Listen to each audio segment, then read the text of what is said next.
Hello, everybody. Welcome for wherever you're listening in or watching in. Welcome to this EOP, Educational Opportunity Program information session, webinar, a number of different names for it. So thank you all once again for attending. I saw the registrations prior were almost 100+ people.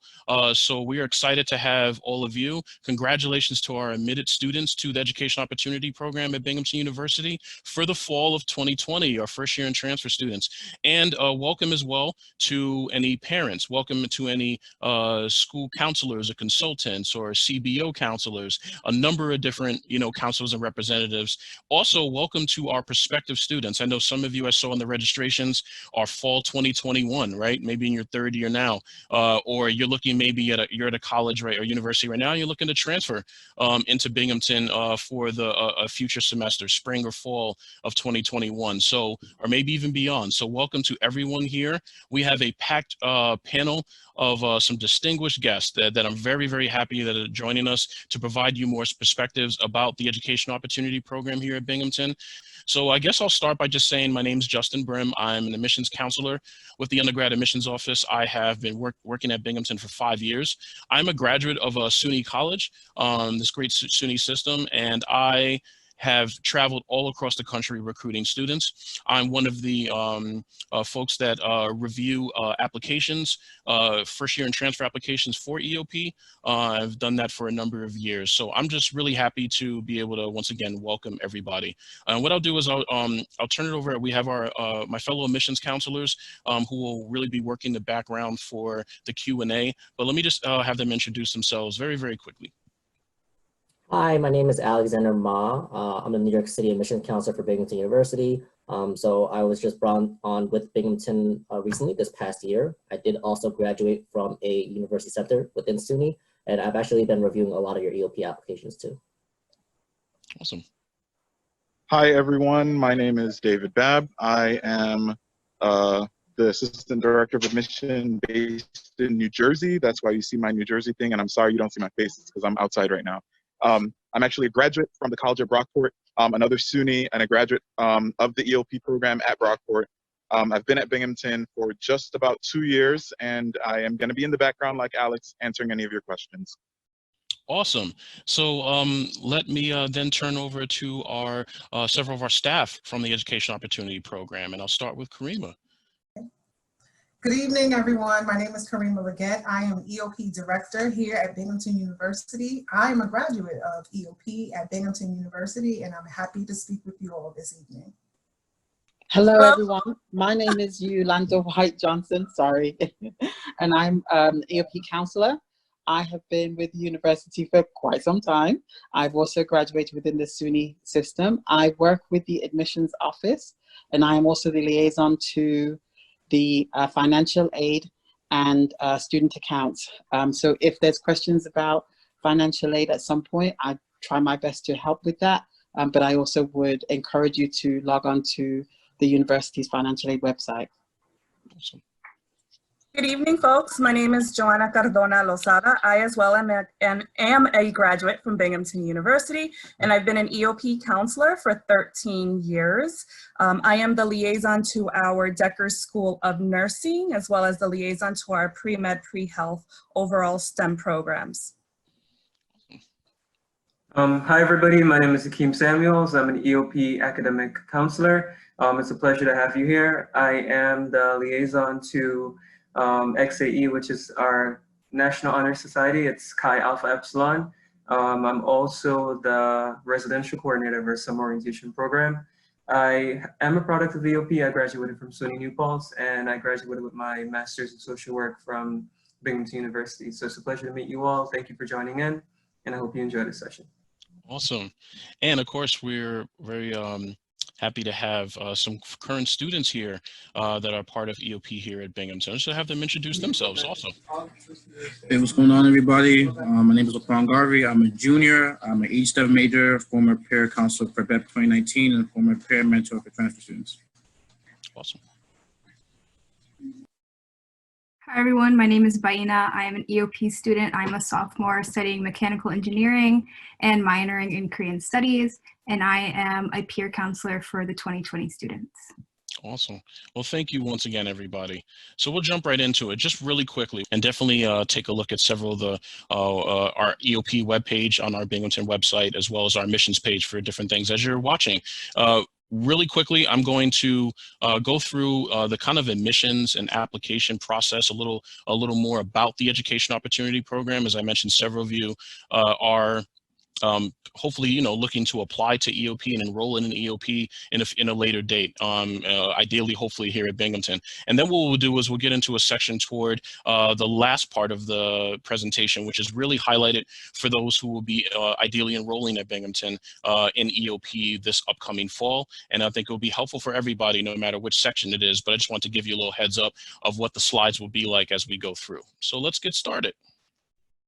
And I see the numbers of participants that are joining and increasing. That is awesome. Thank you. So yes, let's talk about EOP here at Binghamton University, as I hide this as well. So as I mentioned, it's going to highlight mostly, firstly, of the admissions process for undergrad admissions, and then we're going to get into more information about the benefits of EOP here at Binghamton, especially for our admitted students. So yes, we're going to talk a little about the several W's in relation to EOP, right? The whys, the whats, the who's. We're going to talk a little about how to make yourself, how to apply for an education opportunity program, how to apply for EOP at Binghamton, a little more of that process and what it's like specifically at Binghamton, though I know it can apply to a number of different colleges and universities within SUNY and others that have EOPs or like programs within the state. And then there's some information, of course, in regards to admissions. If you are listening in, as I saw a couple registrations from those who either may be prospective students or admitted students who are not in EOP. What I mean by that is, for example, maybe you applied for admission to Binghamton and were admitted. Awesome, congratulations. But you weren't admitted through an EOP, and maybe you're on this session because you want to learn a little more about maybe how to be eligible for that program. We'll get into that process and some other opportunities that you'll have if you are either admitted to Binghamton or you're looking to apply to Binghamton in the future, but don't necessarily, or maybe you're aware that you might not be eligible for EOP. What is EOP? The Education Opportunity Program was founded in 1967. It's by Assemblyman Arthur O. Eve. It was actually modeled after the SEEK program in CUNY that was begun by Percy Sutton. A lot of really cool, famous names that have done some really amazing work over the years. And just that's the history of EOP.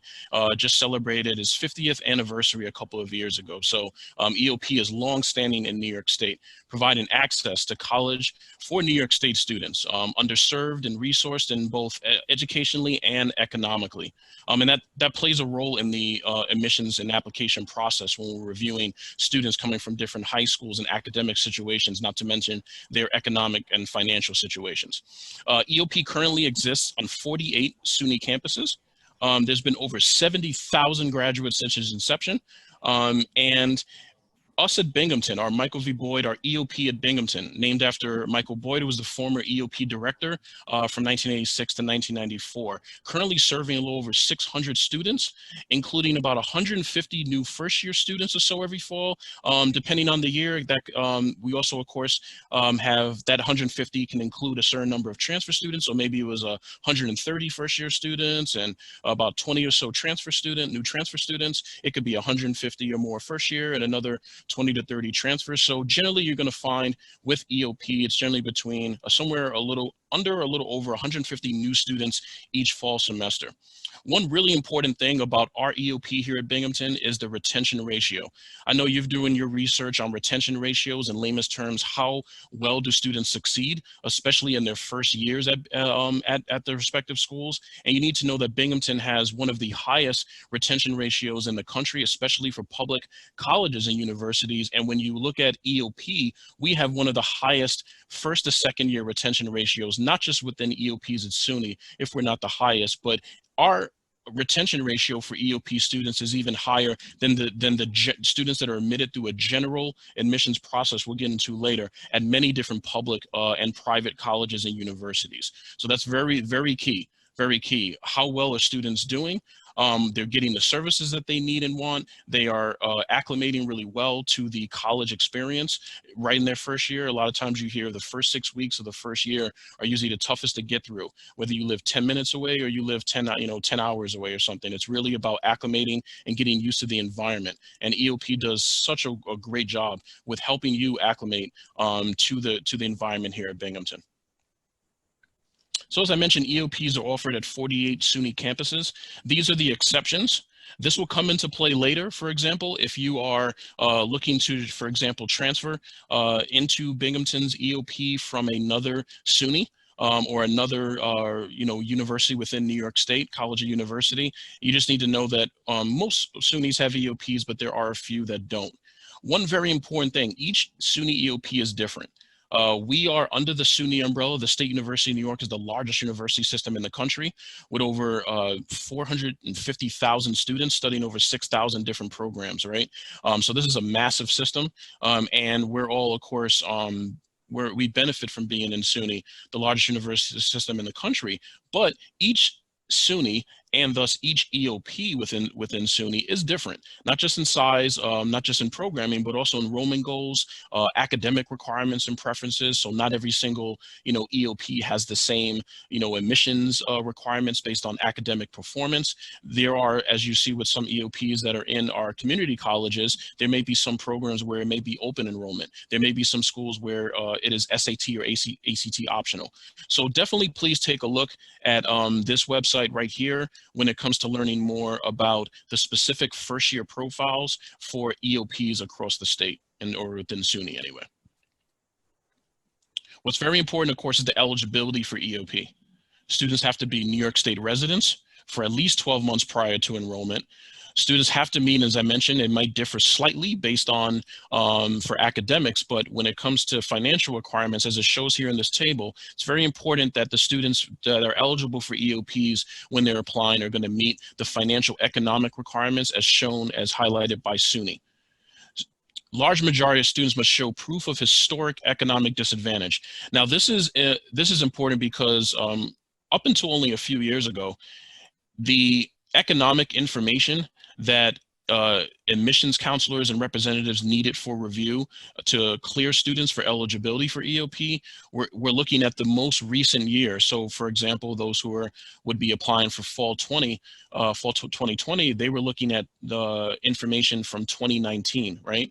But a lot of times, as you can probably imagine from those who had just did taxes and things of the like recently, that is a time crunch. You're applying, but a lot of times your families didn't necessarily have their tax or economic info available yet. So what part of the goal and the benefits of EOP are providing opportunity to students to show a historic economic disadvantage over a certain time frame. So what would we able to do? And Binghamton was kind of a pilot and proactive with this, is we introduced an opportunity to look at 2 years prior of your economic data. And then slowly but surely, the federal and state guidelines followed suit. So next thing you know now, as many of you who are admitted know, to be eligible for fall 2020, you had to provide 2018's information, what they often call a prior year. So it was 2 years prior, not just the prior year before, which a lot of times you didn't have information for. So once again, this is the table that generally shows in a certain household size, including head of household, and of course, including yourself, what's the total maximum threshold for income that can be made in that household. Why EOP? Why EOP? We talked about many of the benefits and why students will be interested in an EOP. But when it comes to students who are looking to apply as first year or transfer students, what you generally find is if you are looking to apply for EOP as a first year student, not just the historic economic disadvantage that students will have, but in addition to that, if you are applying just through the general admissions process, right? If you were just submitting an application, historically based on the mid 50% GPA SAT scale, and like I said, some schools don't have that. Some schools have exceptions to that rule. You wouldn't have been eligible for the general for admission through the general review process. So what EOP does is open that door. It says we're looking at some things different than just the numbers that are presented in the general process, and we're providing an opportunity for students to enroll at that specific college or university through the educational opportunity program. So it shows there where if you you are familiar with our mid 50% GPAs and test scores for a lot of our incoming students, for general admissions process, you might find mid to high 90s, but also SATs or ACTs in the 1300 plus range, right? Or ACTs above a 29. Whereas for admission into EOP, most of our first year applicants to Binghamton's EOP were admitted with high school GPAs between sort of 80 to 89, a little trending into the low 90s. Combined SAT scores above 1,000. That included about 500 on each section of the evidence-based reading and writing and math. And if you took the ACT, you can take either or both if you want. ACT composite scores generally were above 19. If you are applying as a transfer student, this is very important. Transfer applicants generally have been previously enrolled or currently enrolled in a New York State EOP type program at their current or former college. So once again, in addition to EOPs all across SUNY, we also have HEOP, higher education opportunity programs in many different private independent institutions across New York State, and the College Discovery Program or the SEEK program, which you'll find, for those who are familiar, in the City of University of New York, or CUNY. It's really about the benefits of EOP, right? And we'll get into this a little later. So I said I encourage everybody to hang on, even if you're a prospective student listening to the admitted session part of it, and then you're an admitted student, of course, listening to this part, which you've been through already during this past admission cycle. There are huge benefits of being an EOP student as you go through your educational, social, cultural experience at Binghamton University. And we'll get into that a little later. So when can you apply for EOP? Generally, applications are open mostly across the nation in August 1st. So in New York State, for the State University of New York, most of the universities and colleges within SUNY, of course, that means EOP. Applications will be available beginning August 1st for students that want to apply as transfers for the spring of 2021. There are some exceptions based on programs there, some programs only take students in a fall semester, and then the majority of students will apply for the fall semester, so fall of 2021 for first year and transfer students for undergraduate programs. This shows there are exceptions there, and those are the deadlines generally to submit for first year and transfer students. For EOP. Got to make sure you click EOP. So let's go through some of the hows of EOP when it comes to the application and admissions review process. So I'll start with transfers. You can choose the SUNY or common application. Very important is the EOP transfer verification form. And I'm going to, let me pause this real quick and go, I want to go to, okay, so by the way, here's EOP website in SUNY. This is that first year profile that I highlighted earlier. All right, so you can look at EOP information for first year students for many different EOPs that are offered within SUNY. But I want to highlight, starting with transfers, this form right here, the transfer verification form. So as it shows, no matter SUNY or Common App, it's very important that you submit the EOP transfer verification form. This will be signed by a financial aid, educational opportunity program or like program, or academic professional at your current or prior institution where you were enrolled in EOP. If the program, if the school did not have an EOP or similar program, right, HEOP, SEEK, or College Discovery, additional information may be required. So those SUNYs, for example, that did not have an EOP, if you are attending those colleges, you fill out the transfer verification form, and it's partly signed by your academic advisor or financial aid advisor, and then you're able to send that through, and we will require some additional information if necessary. Very important that you're submitting the FAFSA. I'll get into some other opportunities for students who may qualify for New York State-based aid, including EOP aid. Financial aid, modest financial aid that is awarded. I do want to highlight here, and you'll hear about this later on, EOP is more of a support program, not just the finances. So it's very important to know this. I do get questions sometimes on students that say, well, I'm interested in EOP because it's going to give me a bunch of money. And sometimes they literally say it like that. And for whatever reason, you know, and you get different guidance and advisement from different sources, but it's very important that you know that EOPs across the state and other like programs as well, the main benefits of EOP are even outside of the financial grants or the financial aid that you receive, modest financial aid. You are as EOP students will be eligible for, most of the students are economically or financially disadvantaged according to state guidelines. And that's important when it comes to financial aid, but you do need to know the benefits of EOP are so much more than what is just provided via a grant or some type of financial aid. But students who are looking to transfer will submit the FAFSA, the large majority of which. Very important that you have your official transcripts from each institution attended, not just maybe your current institution, but any college that you attended. And if you've completed less than 24 credits after high school at the time of application for applying to EOP at Binghamton University, it's very important that we're going to ask to see your high school transcripts and or official test scores as well. The large majority of students who are applying to EOP at Binghamton from a current or prior college usually have more than 24 credits, so we're going to be looking most at what you did in college. If you're applying as a first-year student, you can use the SUNY Common or Coalition application. You do have to submit the FAFSA for the academic year that you're applying to, or show eligibility for New York State aid. So I use the DREAM Act as an example. There might be some students who, based on their individual circumstance and status, may be looking to qualify as New York State residents for New York State aid, but would not be submitting the federal application, right? The FAFSA, the free application for federal student aid. So you have to qualify or show eligibility for New York State aid, including EOP aid, right? And that will be take a number of forms, but mostly in that specific instance, I'm highlighting the New York State DREAM Act, which now is available through the Higher Education Services Corporation for New York State. I'm talking a lot, so let me just take a quick break here and show you. So if you are, for example, let's see, I have a few different things up here. Oops. There we go. Okay, yes, I want to show this as a option. So on the Higher Education Services website through New York State, if you are interested in applying for being eligible for New York State aid outside of your initial application through the federal application for FAFSA, this is, for example, an example of one of the other forms that you can fill out and applications that will determine your eligibility for New York State aid, such as tuition assistance program, and of course, aid through the Educational Opportunity Program. Okay. So if you're applying as a first-year student, you'll also hear some schools say freshman.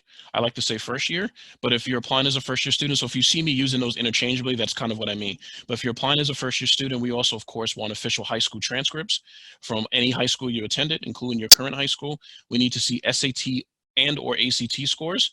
Now, like I said, based on the specific SUNY, or the specific program that you're applying to or college you're applying to for EOP, there may be some that are test optional, there may be some that are open enrollment. But for Binghamton's EOP, we need to see transcripts and SAT or ACT scores. They can be self-reported through the application status checker or sent from the official testing agency. We are really about access and providing access, and that includes instances where, instead of sending and paying to have your scores sent to all these different schools, Binghamton is one of those schools that allows you to self-report your scores through your status checker. It is at no cost to you, and then we will review that as part of the application and admissions process for EOP at Binghamton. It's only after you've deposited at Binghamton, confirm your enrollment at Binghamton, would we need to see the official scores. But right up front, you don't need to actually pay to have your scores sent. You can just self-report them through your application status checker. The EOP or Binghamton Financial Information Form.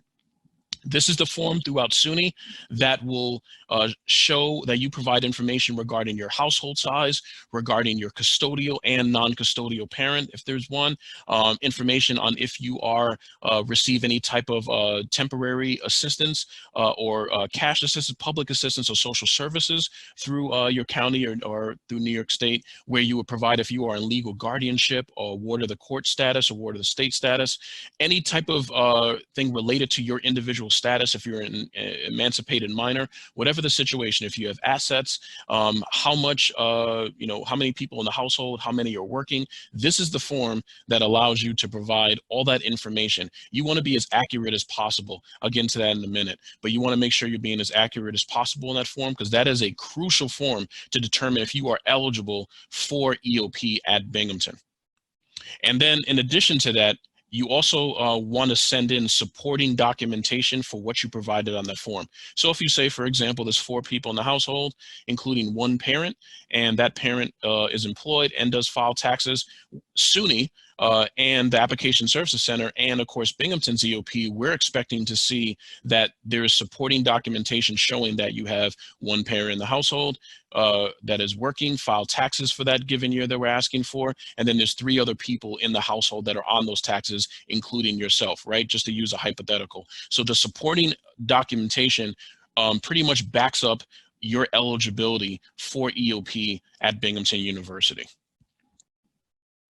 And this is, by the way, the EOP SUNY financial information form.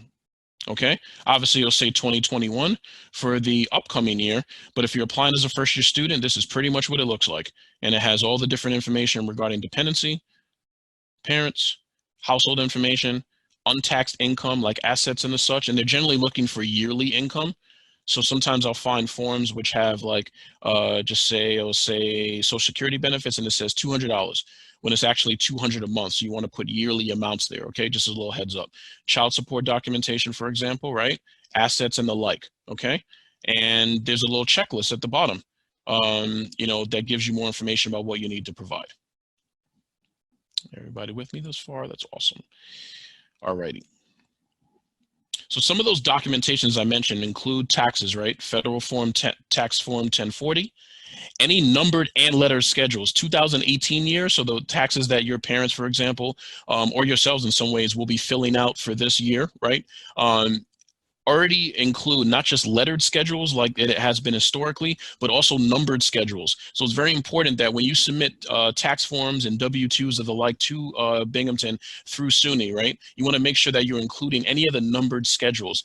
Schedule C includes business income, if any of your people working are self-employed or own a business, and Schedule D includes like capital gains and things of the like, or losses. Schedule E tends to be related to real estate, if there's any real estate, whether you even own a multifamily home and you do rent part of it out, or you own different type of real estate. So we don't find too many of those situations when we're looking at review for EOP applicants, but if it's there, you need to make sure that you send it in.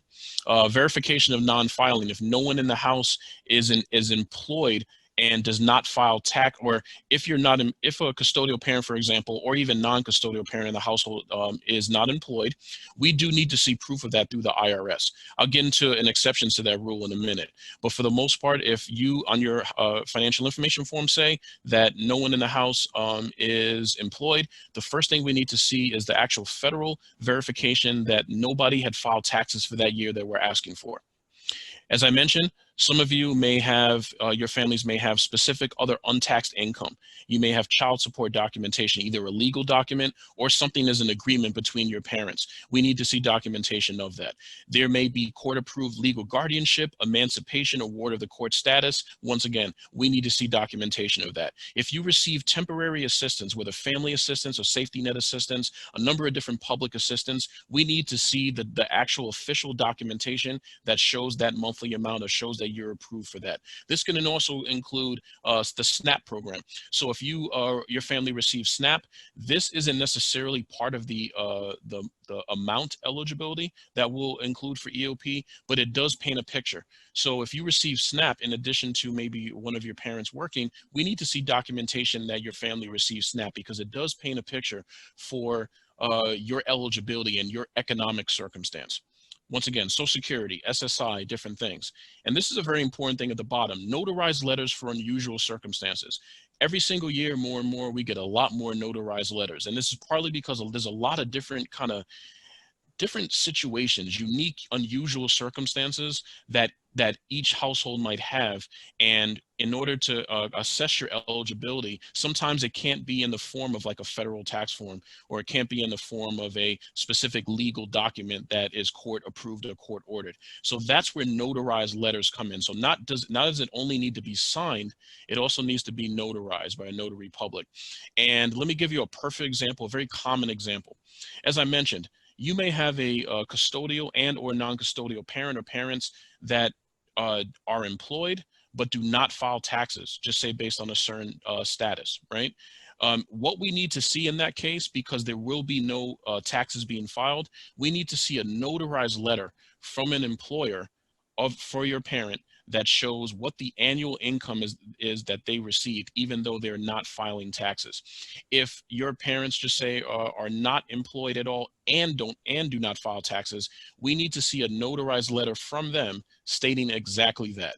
And in any case, hopefully there's other supporting economic documents which show what income is coming in. Sometimes I'll get a notarized letter that says, I'm unemployed, I do not file taxes, just say based on my status or something of the like, and I get assistance from family members, friends that add up kind of to this total annual income. Whatever the situation, this is an example of when we would need a notarized letter, because there's no kind of legal document that is showing that is proving the eligibility. So these are the circumstances that we need. Make sure you send in your questions as well to our panelists that are online as well, if you have additional questions about that, okay? So I won't get into that too much more.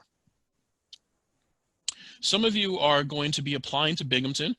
We love applicants to Binghamton. Some of you want to apply to Binghamton, or you're even admitted to Binghamton, right? But you, for whatever reason, have determined pre-application, either maybe during the application process, and then have been admitted even to Binghamton, and maybe potentially either eligible for Binghamton economically, but maybe you weren't eligible academically. Here's a perfect example. As I mentioned, the general admissions guidelines, right? The general admissions guidelines. There are some students who are economically, financially eligible for EOP if you look at their economic situation, but academically, they were admissible, whether met or exceeded the requirements, academic requirements for admission to Binghamton. And in those cases, we are looking in for EOP for the students who benefit from the services most. Everybody can benefit from being in EOP, trust me, but it's those for the limited spaces that we have who could benefit most for the support that EOP provides. So those who are admissible through the general standards academically might be admitted to Binghamton, but might not necessarily be admitted to EOP. Or maybe you find that you're a little over income or some circumstance. There are resources at Binghamton for you as well. So if you've applied to Binghamton and you realize that you're not eligible for EOP at Binghamton upon initial application, there is an opt-out form on your status checker that you can opt out, and you can put yourself in the pool for general admission. Same thing if you're a transfer student and you've deemed that, okay, I wasn't in an EOP at my current school, but they did have an EOP, and I'm no longer eligible to apply for EOP specifically at Binghamton. You can opt out and put yourself in the general admissions pool, and of course we will continue and review your application.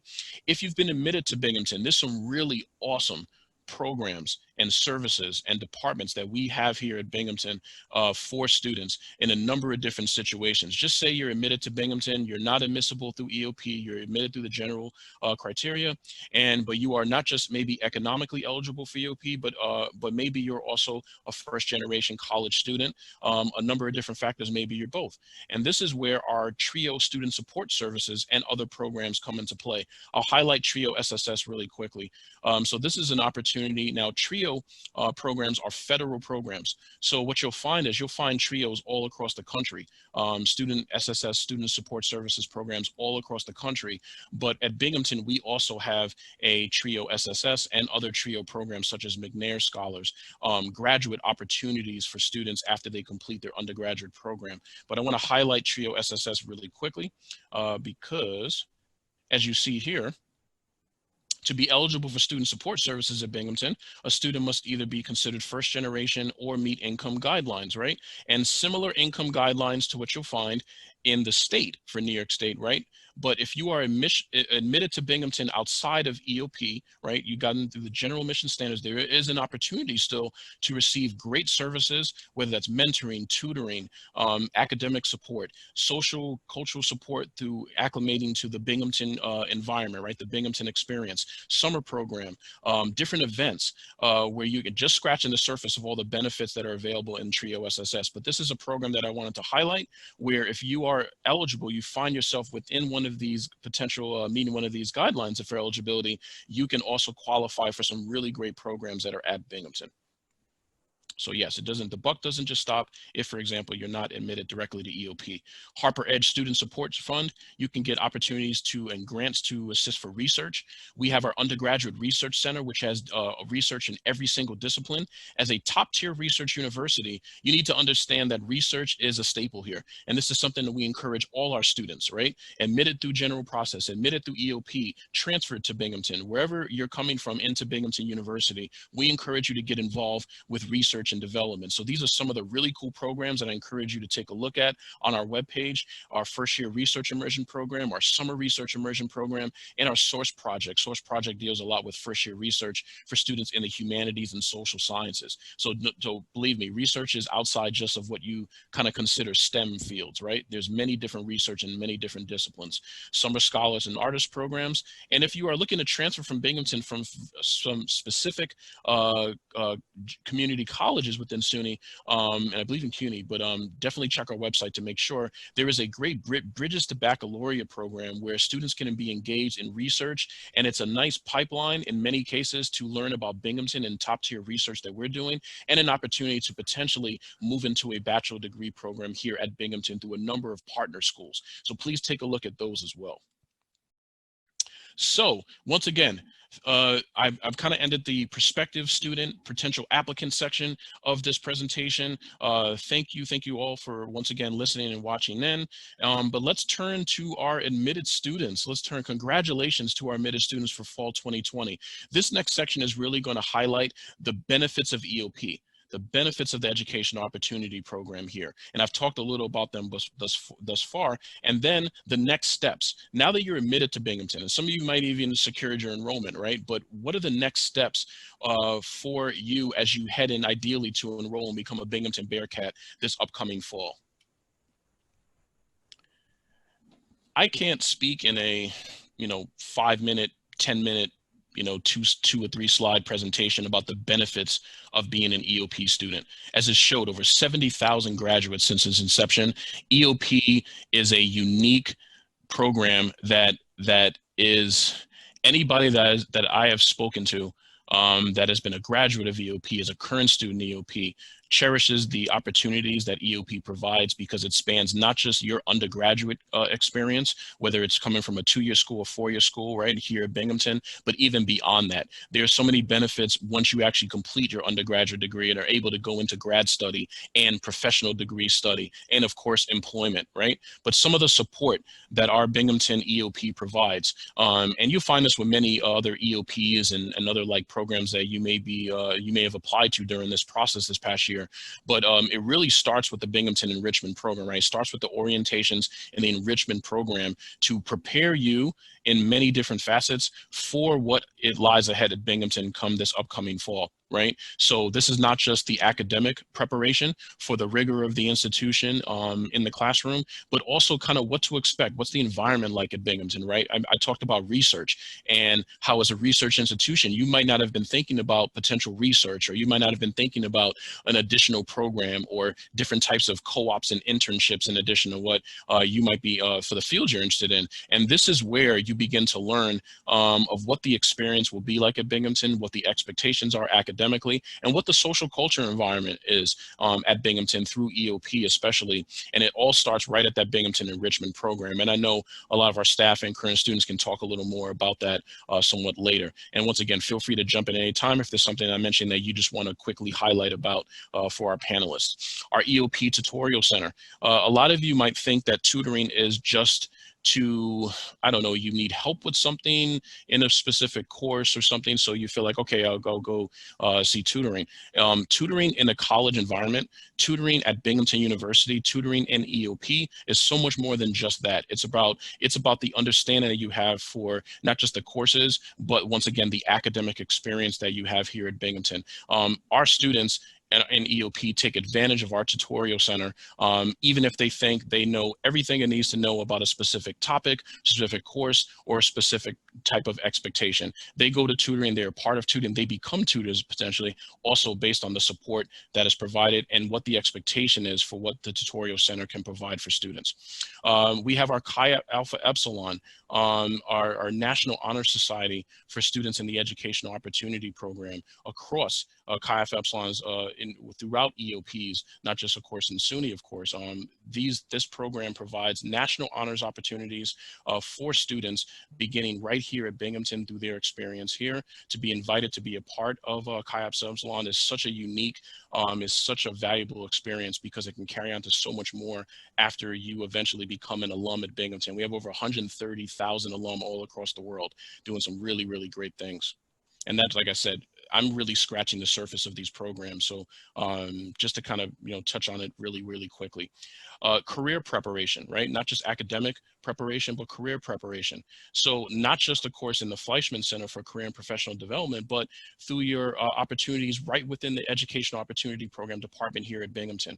So there are opportunities for summer employment, for example, maybe being a part, working as part of the Binghamton Enrichment Program, or other opportunities for employment during the academic year through EOP. There is alumni mentoring, information sessions, recruiting. I mentioned all those alumni, and not just those alumni, but all their alumni that also are part and were graduates of EOP at Binghamton University. They connect with our prospective students and with our current students. This network is directly linked. So we have alumni who are involved in mentoring our current students. We have alumni who visit campus or virtually provide information sessions and kind of guest sessions where they can talk more about their field. And really big is also opportunities potentially for recruiting. You need to know that the distinguished alumni that are all throughout the state and all across the country and even outside the country that are EOP graduates from Binghamton have these opportunities to connect and potentially recruit our current students for professional career opportunities after they leave Binghamton and EOP.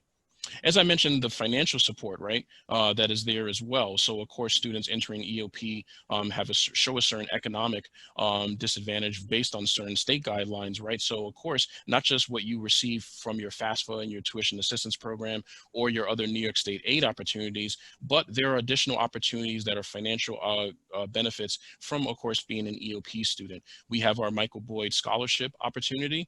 We also have our students who are in foster care, entering into Binghamton EOP or previously in foster care. There is an opportunity for the Foster Care Youth Initiative to be a part of that and receive additional funding and services for undergraduate and potentially graduate study. And let me just highlight that really quickly. So this is the site, for example, through the New York State Education Department, which highlights specifically about the Foster Care Youth College Success Initiative. It shows eligibility, and then it shows where specifically funding can be used for a number of different facets, right? And it shows, once again, eligibility. So keep that in mind. You know what? I don't have a water bottle near me, and I feel like drinking some water. But more importantly, would anybody like to highlight anything that I've talked about thus far related to the benefit? Anybody want to jump in about something more specific on this slide or something of the like? For those that missed it, I just want to add that I am the liaison to Chi Alpha Epsilon, which is XAE.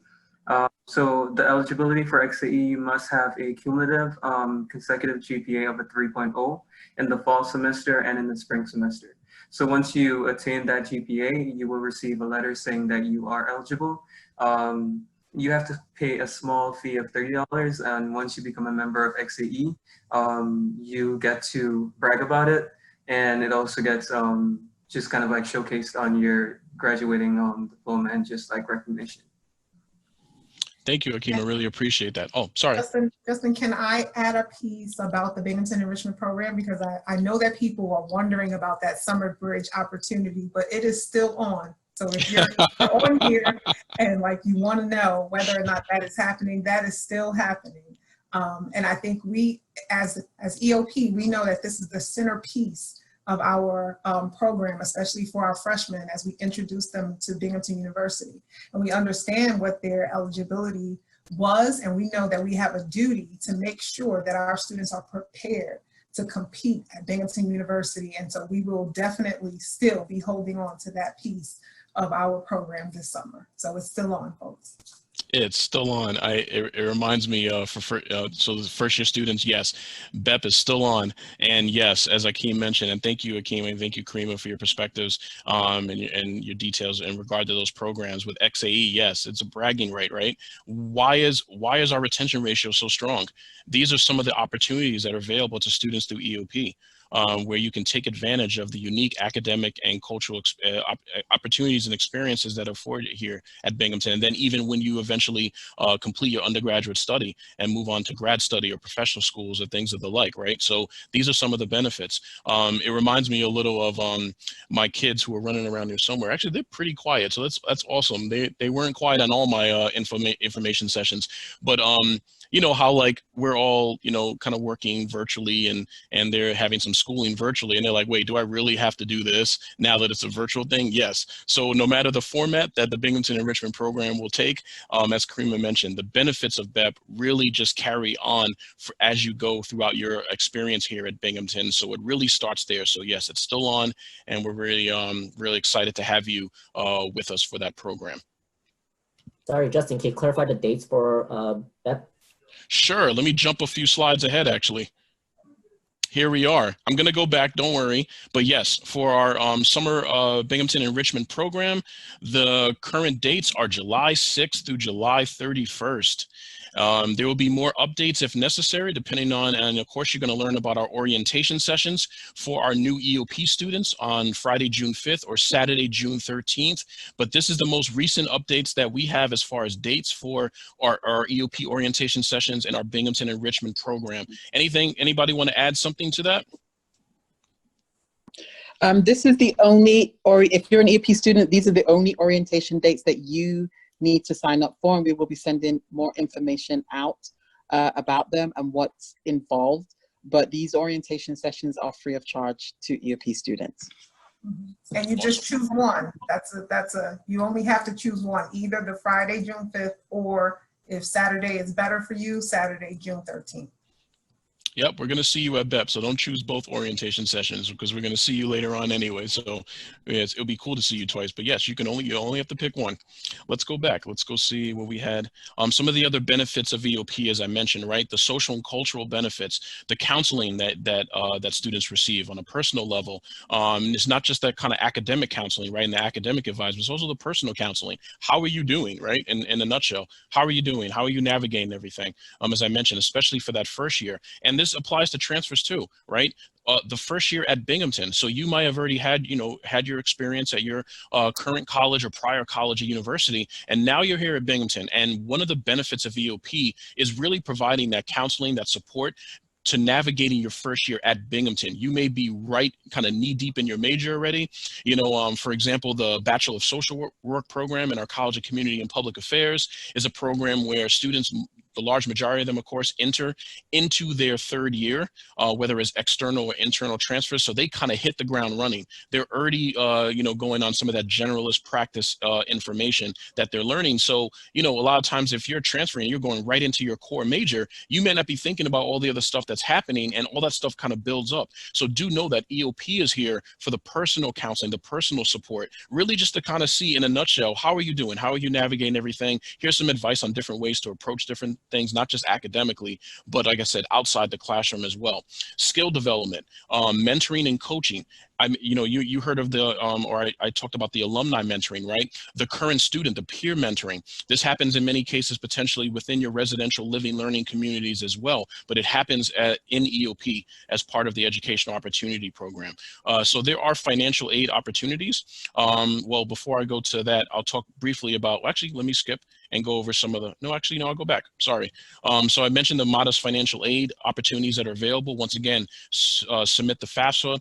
If you're getting any specific emails about your FAFSA, make sure that you're reading those and listening about and really kind of paying attention to what they're asking for, because there may be verification type things they're asking for.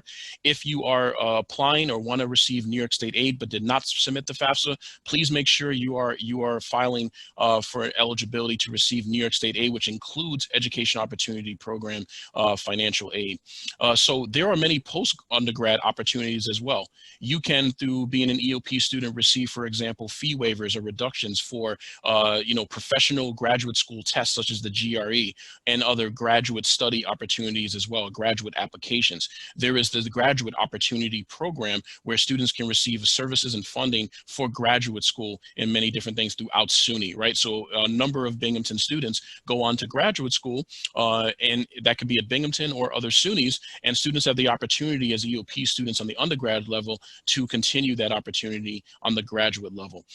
There are additional funding and opportunities through EDPS, Economically Disadvantaged First Professional Study. So we have some students that are looking to go into law schools and med schools and other professional schools as well, and have this opportunity because they were also in EOP. And as I mentioned earlier, we have a great trio SSS here, in addition to EOP here at Binghamton University, but the federal trio programs, the McNair Scholars and other trio programs span in the graduate level too. So as an EOP student, you have an opportunity to still potentially apply and be eligible for federal trio programs on the grad level for your grad or professional study.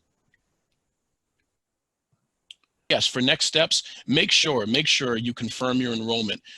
We, as admitting you to EOP, we want you here at Binghamton University. We want you to be a Bearcat this upcoming fall. And we're excited to have you in our Binghamton Enrichment Program. And we're excited to have you in fall when it begins in August. So make sure that you're securing your enrollment reply.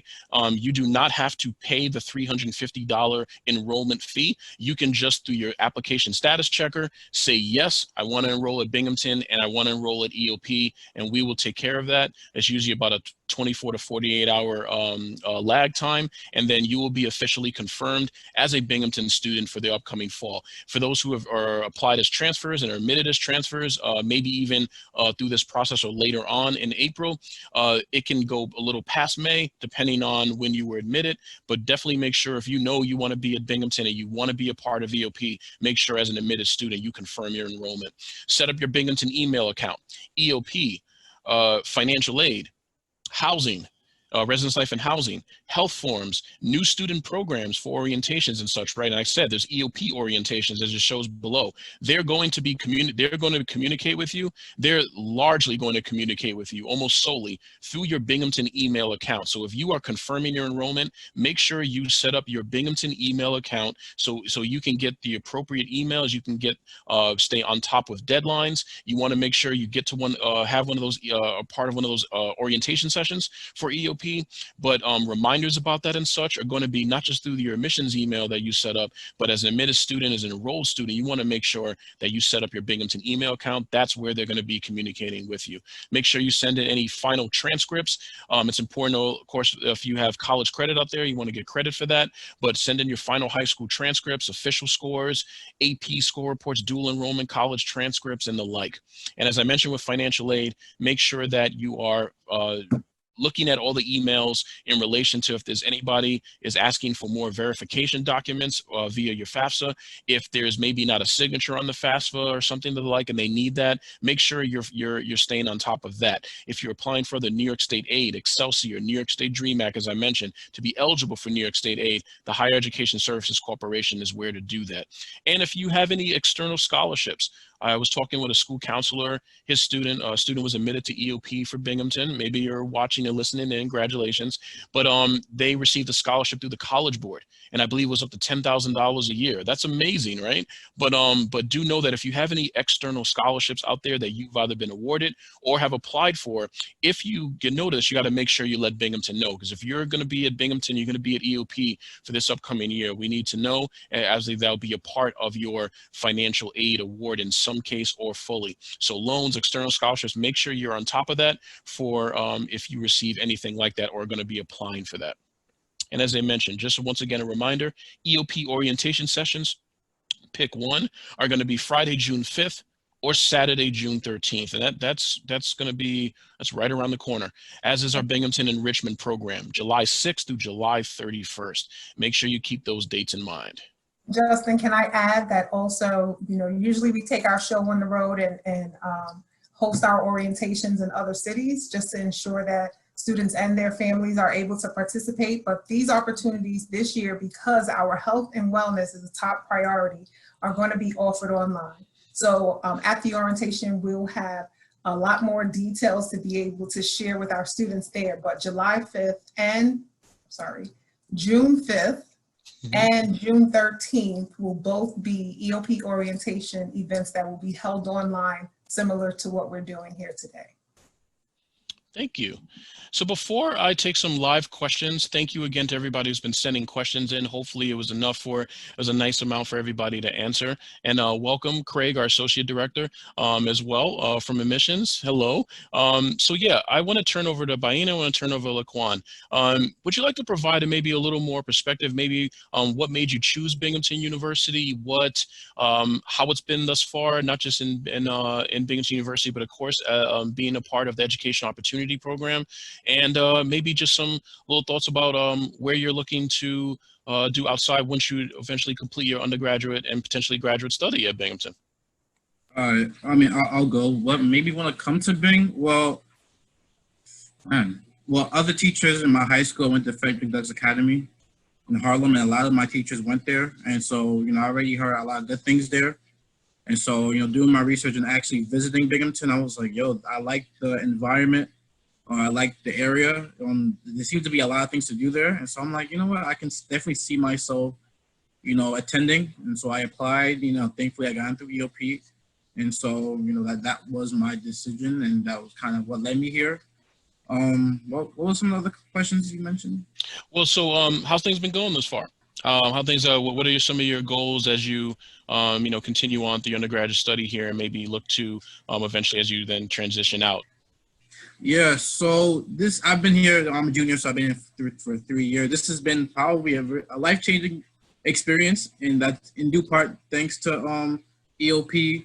I always tell Krima, I tell her all the time, kind of person I was as a freshman is drastically a different person that's standing before you. And kind of just the resources and the emotional support given by EOP has allowed me to kind of flourish and just being a part of so many different organizations on campus. And also in regards to what I'm gonna do after Bing, I intend on actually one day becoming an EOP counselor myself. So yeah. Okay. If that was news to any of our EOP staff, it's like, oh, you're gonna be an EOP, okay, joining the family, okay. That's fantastic, that's great. That's awesome. Baina, how about you? So I chose Binghamton because they have an exceptional engineering program. Also, it's very close to my home, like 5 minutes from my house. That's so convenient. I have always heard about Binghamton, but at first I didn't want to be at home because no one wants to be at home. So I had thought, I visited many colleges, and every time I came back to Binghamton, I'm like, oh, I love my home. So I decided to come to Binghamton. In regards to how everything's going fine. It's a lot of studying. I think our school did a really good job of transitioning from in-person to online. I'm kind of enjoying it. Okay. Just a little bit. Okay. Aspirations, I think you asked about. Yeah. I just want to do academically well. I want to increase my Korean studies. That's about it. And in terms of what I intend to do after, I just want to do something beneficial. I've always wanted to work at NASA since I was like a kid. So that is something I would like to do. I'd like to be a mechanical engineer for NASA. That's amazing. That's amazing. That's there was a documentary on Netflix actually. It was about like this space camp through NASA space camp, and they have like those who want to prepare, and they kept talking about going to Mars, and they're the generation that's going to eventually prepare in many different ways, mechanical, of course, engineering, those in NASA included, about preparing for it, not just like maybe getting back to the moon, but really taking it further and going to Mars. So that's amazing. Great dream, great thing. Just continue following that. Anything anybody of our staff would like to add before we get into some live questions? Okay. No, you did a great job, Justin. Oh, thank you, Yolanda. Appreciate it. Thank you. So let's see, and thank you all. Again, thank you all for your perspectives. Thank you all for what you added to the presentation, in addition to answering all the questions that students will have. And I see there's still 31 students on file, so or students or families or counselors. So once again, thank you all for listening in. So a few more things as we hit 6 o'clock. Let's take some questions. Okay, let's see. I'm gonna move this window over a little bit. I like this question. It starts with hello. Hello to you. Once we're admitted into EOP, and let's say 1 year our family income passes a bit above the income requirements, will we be taken out? Can I just emphatically say no? Yeah. That's absolutely right. Yeah, you're Yes, correct. yes. I just wanted to start with the no. You are admitted into EOP. You are a part of the Educational Opportunity Program and all the benefits that it provides. Now, you have to fill out your application, however that may take, right? Whether through FAFSA and or TAP and other eligibility, right, for New York State aid. You have to do that every single year, and that's where some parts of your financial aid may change. But do know that if you have questions about that in any way or just concerns, not just a financial aid office right in Binghamton, but you turn to your EOP counselor, turn to your peers who have experiences with that as well. So no, you're in EOP and we want to keep you in EOP and we want you to thrive in EOP. Anybody want to add anything to that? No? Okay. No, Justin, you've answered that perfectly. Okay, well, thank you. Another hello. Everybody's so nice on this. I like this. I really enjoy it. It says, hello, I'm a senior who was accepted through EOP. Congratulations. And although my financial aid package was great, I still can't afford it. Is there anything I can do? Okay, great question as well. Some of that might apply to several folks here who may have questions about that. One thing I would say is that when you look at your initial financial aid award, please make sure you reach out to our financial aid counselors. And here's the reason why. In this virtual format that that a lot of us are taking a course and working remotely, they are having direct consultations with a financial aid counselor through their website right now. They have a number you can access. Go to the financial aid page and you can actually have a direct consultation with a counselor. There are special circumstances. Some of you might have your families, someone in your family, you yourself may have lost their job in lieu of COVID-19. There may be something going on that is a little different than what has traditionally been happening in your household, and you want to potentially be eligible for more aid. Or if everything might be kind of going the same, but you just want to see if there's other things out there, there's other opportunities that you want to take advantage of, please make sure you reach out to our financial aid office. They're having direct consultations with counselors. A lot of times, first you have to go through kind of the call center, which they do great work, but you go through the call center and then maybe you get to a counselor, right? Here's an opportunity where you can have direct consultations with the counseling staff as everybody's working remotely. So please definitely do that. Is there anything specifically related to EOP that anybody like to add about potential additional financial resources or anything? Well, I'm gonna attempt to answer this. I've been in similar situations during my time here. So the thing about Binghamton, they have their own list. They have their own database of their own personal scholarship that they give out. And I think for students based on your GPA, even incoming, they may be more inclined to give you certain scholarships based on the GPA that you have. There's also donor-based scholarships. So if you fit certain criteria, you will automatically get those scholarships if they choose you.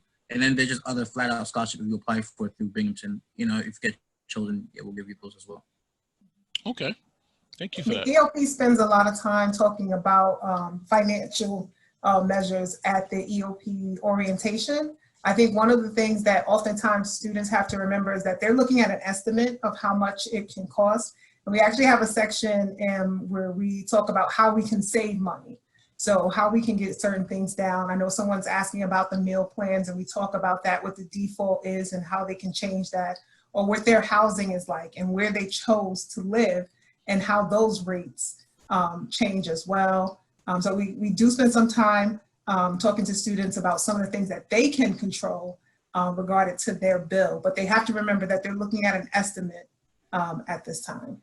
So it includes a large amount of things. And keep in mind something, sorry to cut you off. I just wanted to add that most EOP, if not all EOP students are given work study.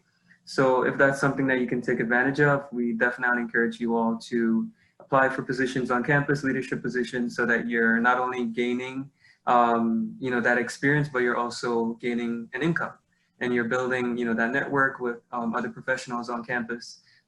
People have also found other jobs on campus, so it doesn't have to be work study specific or related, but you can find other opportunities to kind of get extra funding. Thank you, everyone. So I know those, I know Karima kind of addressed the meal plan and how you don't necessarily get a certain meal plan. I know the question kind of highlights, do you get a certain meal plan?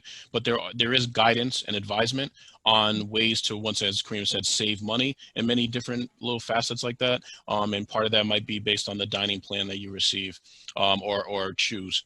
Does EOP help with finding employment only near campus or also where we may live? Okay, well, I know that can apply to many different situations, right? I can't remember exactly if Laquan, you had mentioned where you're from. I know Baina mentioned you're from only about 5 minutes away from Binghamton. So no matter where you're coming from throughout the state, right, into EOP, EOP is a resource for helping you to navigate kind of the professional development, not just employment for career, but even current employment, right? Not just employment on campus, but employment in mostly within the right off campus, depending on, especially if it's during the academic year. But if you were thinking like, if that question applies to, for example, if somebody's like, how do I get a job back home, like during a summer or something? Yes, turn to your EOP staff, turn to your peers, because especially your upper level students, right? In many cases, even your alumni mentors, they will assist you with ways to navigate and be a better candidate potentially for the jobs that you're applying for. If anybody, feel free to jump in as well with that. But I think, no, you got to lean on your staff, you got to lean on your peers in EOP to assist you with the preparation for not just maybe an on-campus job or a job right off the campus during the academic season, but even when you are home, wherever that may be in the summer. Laquan, I didn't know if you wanted to add something here, because Laquan has a couple of jobs on campus, one of them being a resident assistant, which comes with housing. His basically room and board is covered because he works as a resident assistant on campus. And so that's no housing charge and no meal plan necessary. Yeah, that definitely helps when it comes to paying for stuff. I'll tell everybody, you know, especially those who are, you know, dealing with financial issues, is to do your best to become an RA. If you guys accept and decide to come to Bing, come find me. You know, the counselors will probably lead you to my direction, and I always do my best to help, you know, people get in, at least assist them in the application process, because it's very competitive, given all the benefits that come with being an RA. What year do you have to be an RA? Let me just do a quick follow-up because I see that here. All right, so your freshman year, you can apply your freshman year, and then you'll be an RA for your sophomore year, but you know, that's how it works. Okay. And we have a number of residential living learning communities, so there are jobs available, but it is a very popular job. So you got to make sure you get your application and do everything you need to do. Let's see. What should I do if I have a car, since first year parking is not available? You have a car? Let me start. No. All right. So wait, what should I do if I have a car since first year parking is not available? Yeah, leave it at home. You know, I think through our shuttles, through the opportunities you'll have being on campus, very active campus community, over 450 clubs and organizations, so much going on, of course, academically. If you're involved in research, if you have employment on campus or anything of the like, you're going to be really, really busy. And, you know, I mean, yeah, if you're away from home and you have a car, yeah, that's always useful. But I'll be honest, in Binghamton, this kind of greater Broome County area where Binghamton's the central hub, you don't really need a car. If you want to bring it the following year when you have the opportunity to either stay on campus or live off campus, and either way you have the opportunity to bring a car, then you can kind of judge based on that first year if you think a car is necessary. I know a fourth year student right now, he's about to graduate. He actually has a car, and he did not bring it any year that he was here. He actually, through the first year, he assessed and said, you know, I really don't need one. And based on everything I'm doing, I'm going to be here most of the time. So he was perfectly fine, like in that instance, getting home another way without necessarily having to bring his car and be responsible for gas and parking and every other thing, you know, and people asking for rides and a number of the different things that you can imagine. So I think you assess that during your first year, whether you need a car, you probably don't. But yes, after that first year, you can kind of reevaluate that if you want to. A couple other questions. Let's see. This one is good because I think we talk about this. Hi, see, hello. I'm a senior who was admitted to EOP as well. Congratulations. What is the academic counseling like for students who don't know what they want to major in or are having trouble deciding what they want to pursue? And also, if we haven't had a chance to visit campus, are there ways to familiarize ourselves with the campus? So let me start with the latter really quickly. We are having webinars and information sessions and virtual opportunities all throughout this month. We've had some already, so definitely, and we will be providing recordings for admitted students as well. So please take advantage of our links that we have to get a sense of virtual tours, residence life and housing videos, and other opportunities to get a sense and feel of campus. Hopefully this session also lets you know a little more about what the environment is like, especially as an EOP student at Binghamton. But there will be opportunities for you to familiarize yourselves with campus. That's a great thing about the EOP orientations will be for as well. Let me really quickly talk about just generally how academic counseling and the environment might work. And then if anybody from EOP, current student staff, would like to jump in about how you approach the academic counseling, you please definitely do so. So I do know that we encourage exploration.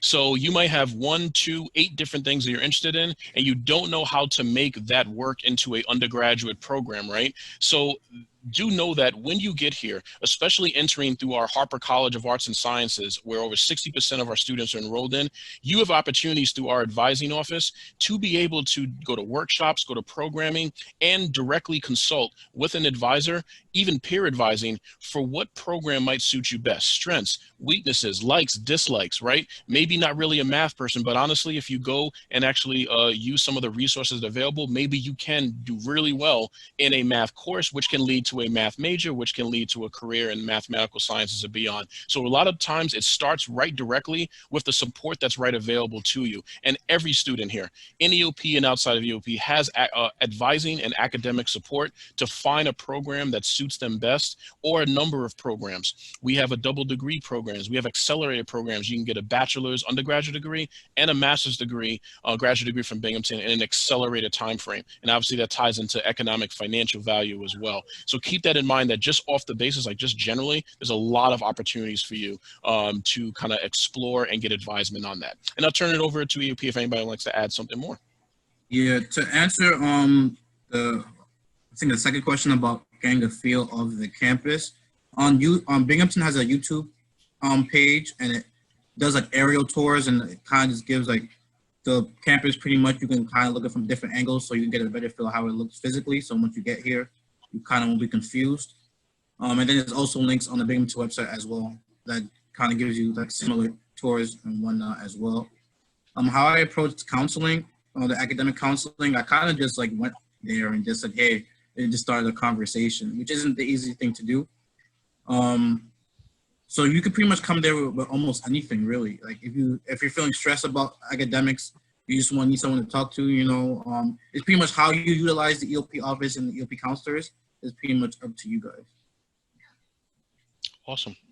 So we are at 6:15, but honestly, several of these questions are really good. So if anybody needs to jump off, please do so, but we still have over 30 people here, and I'd like to get to these questions. So if everybody's with me, let's get to these really cool questions. Andres Rodriguez actually just threw his whole name out there, didn't go anonymous. He said yes. He said, I'm a senior admitted to EOP too. He said, low key, I want to congratulations. There we go. Yay! But he had a really good question.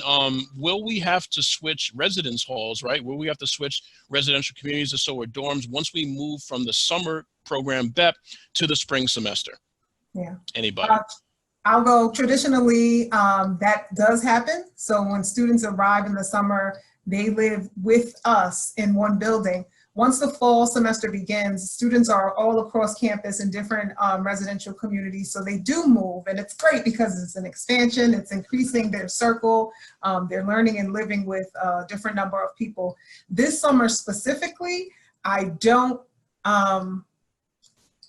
necessarily say this right yet, but by June 5th, I'll have an answer about where you will be living for this experience this summer. Awesome. And to piggyback off of that, an anonymous attendee, want to keep anonymous for this question, I guess, but no, asks, what exactly do we do in the BEP? and what day do we need to be there? Oh man. We have tons of fun. What? You've never heard of the Binghamton Enrichment Program? That's great. I think the Binghamton University EOP program offers the summer program as an experience for our pre-freshmen to transition into the collegiate experience and what that feels like. And we hire a host of current students, academic coaches, instructors, faculty that sort of assist in this guidance. So this is usually a living and learning experience where our students also have the opportunity to earn credits toward their college degree for free during this program. It is the only full expense anything at Binghamton University. And so EOP is happy to offer that as an award, as a scholarship opportunity for our students to get this kind of experience and to get a head start at their first year in college, because they begin their fall semester, their first semester in college with a Binghamton GPA, with Binghamton University credits, with networks to faculty across the campus in different majors, and knowing a bunch of continuing students and the EOP staff extremely well. And so that is a huge goal for the Binghamton Enrichment Program, but it's something that we hit and exceed in every summer. And this summer will not fail us. We will have the opportunity to make that happen this summer for our BEP 2020. Faina, could you share what you thought BEP was like for you? Yeah, I wanted to. From my point of view, I think BEP was really beneficial to coming into college. I don't think I would have transitioned as nicely and smoothly as I did if not for BEP. It is the college before college. You're going to be taking your classes. You're going to learn what it's like to stay up to 3 a.m. to have to write something.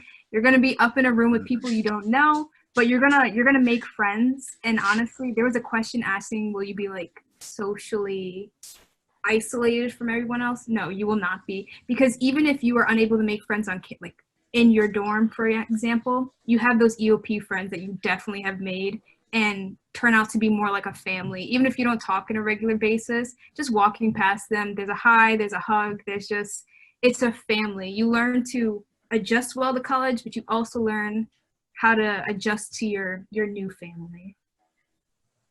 Great answer. Awesome. Let's see.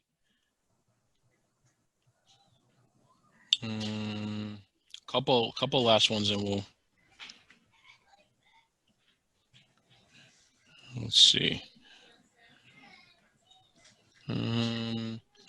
Hello, I applied to the accounting major, but got accepted to EOP through the Harper College of Arts and Sciences, which doesn't have accounting. Would there be a way to get into SOM with EOP? Absolutely, absolutely. With beginning your coursework in Harper College of Arts and Sciences, and you take many of your general education, liberal arts and science requirements, that includes prerequisites for the School of Management, students have the opportunity to what they call IUT, internally transfer. And honestly, you may like a program in Harper that you may want to look into more of a accelerated master's program for School of Management at a later date. But just say you want to, you still laser focused on School of Management. In the School of Management, there are 4 prerequisites that you need to complete, which include statistics, calculus, and microeconomics. And those are offered and available in the Harper College of Arts and Sciences. So many students that start in Harper College that do have their sights set on potentially another school within Binghamton University on the undergraduate level, if they're not double degreeing in it potentially, they do have an opportunity to apply for an internal transfer to that other school at a later date. But it all starts right there in Harper. You have the opportunity to do so. I know one of the exceptions is the Watson School for Engineering and Applied Sciences. There will be a small cohort of students that are admitted into EOP that will begin BEP and complete BEP that will be directly entering into the Watson School upon the completion of the summer program. But the large majority of our students, of course, admitted and enrolled into EOP will begin their coursework in Harper. And in many cases will stay within Harper, of course, right? But they may look for something in public affairs. They may look for something in nursing. They may look for something in the School of Management at that question addressed. Okay, maybe we do one more question. We're at 6:20. Let's see. I'm a transfer student from CUNY and in the SEEK program. Hello.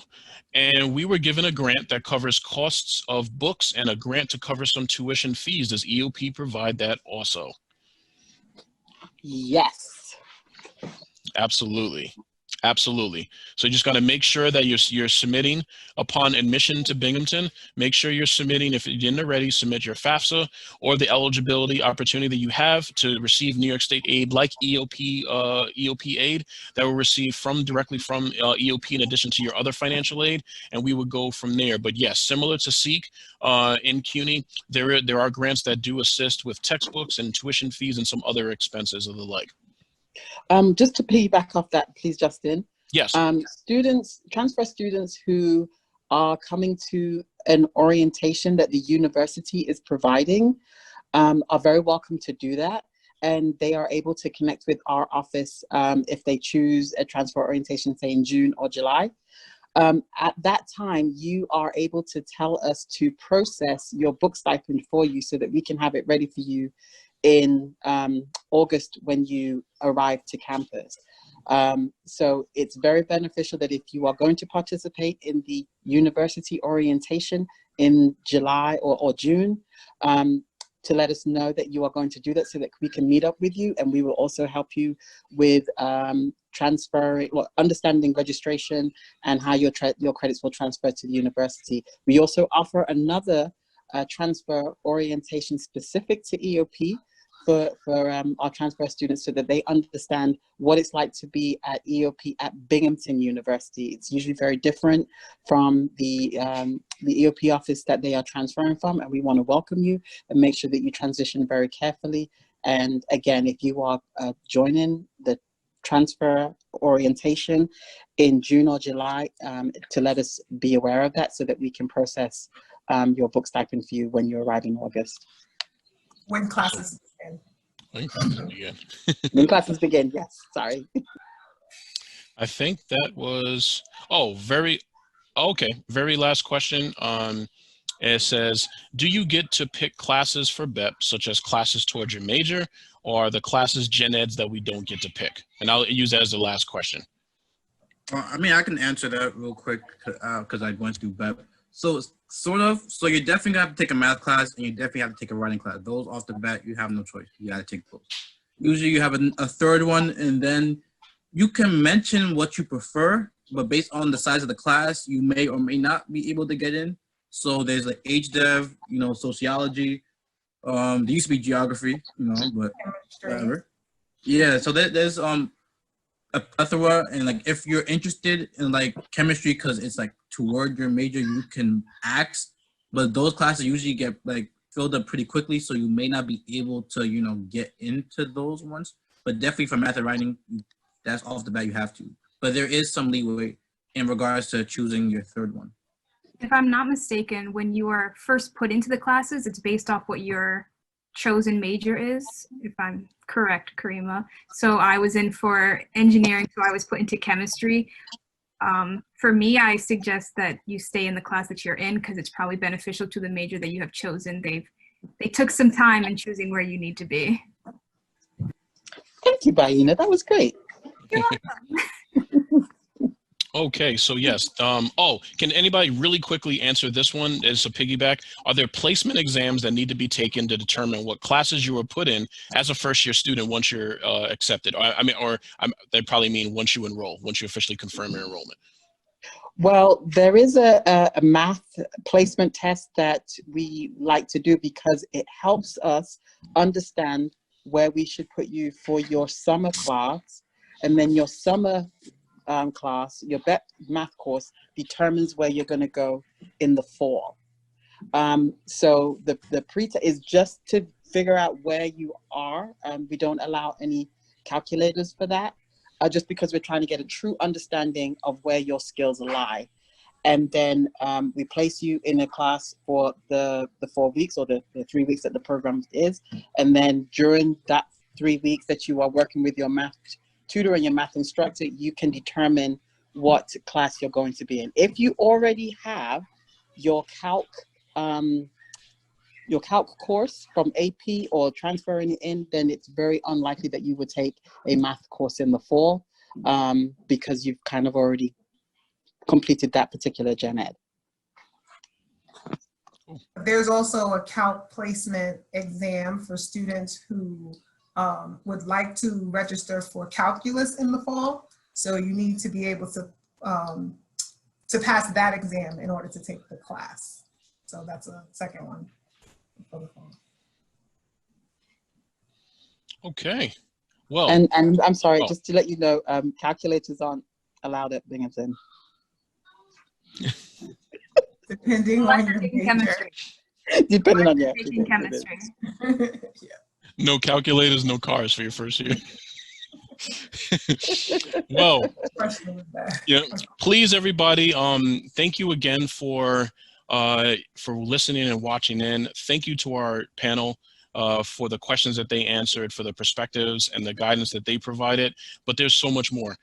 We have our virtual tours. We have our aerial tour through our YouTube channel, as was mentioned earlier and provided here. We have virtual tours going on. We have chat hours for students. So if you want to chat with a admissions counselor, 8:30 a.m. to 5 p.m. Eastern Standard Time, please make sure you go to our admissions webpage and you'll be able to access that link. If you are interested in talking with a current student, Wednesdays, I believe, of 5 to 8 Eastern Standard Time, we have this option as well. Click that link.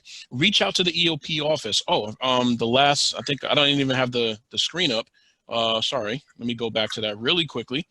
So yes, if you have specific EOP admissions questions, make sure you email EOP-ADMIT, no space, EOP-ADMIT at binghamton.edu. You may have something very specific that you want to ask still related to admissions, right? You know, like, oh, where do I deposit or something? You can definitely do that. If you have a question for the EOP office, please email EOP, so no admit there, EOP at binghamton.edu. Once again, our virtual sessions will be happening all throughout this month, so please take advantage of that. And for our prospective students, there will be more in the near future, especially as we navigate all this really better. You'll get more information, of course, about the Binghamton Enrichment Program. You'll get more information about the orientations to begin with. And of course, reach out to a financial aid representative if you have specific questions about your financial aid, not just situation, aid award, or other opportunities that are available to apply and be eligible for aid as you hopefully enroll into Binghamton. We'd love to see you here in the fall. So with that, once again, thank you everybody, and we enjoy the rest of your week, and we hope to see you soon. Take care, everyone. All right, thank you. Yeah, go EOP. Congratulations. Bye. You guys were fantastic. Thank you. So were you. Thank you. Thank you, everyone. Bye. Bye.